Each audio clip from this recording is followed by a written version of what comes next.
What's going on, beautiful people? Today I'm going to be taking you to space before Elon Musk does it. So today I'm going to be showing you how you can create this simple, cool looking space scene in Blender completely using the Nishita sky texture. Alright, so I'm just going to create a basic scene with the cube and we can go ahead and begin.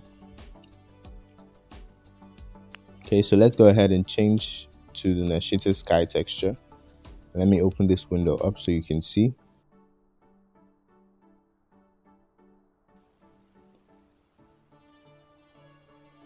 Now we're going to play with the sun intensity. We'll take that to 0. We'll take the elevation to 2. Let's reduce the air, increase the ozone, and that is it, guys. Forgive me for not going in render mode while doing this. For some reason, my recorder kept, crashing while I was rendering it. Yeah, like it's doing now, it's being choppy, so I had to show that without rendering.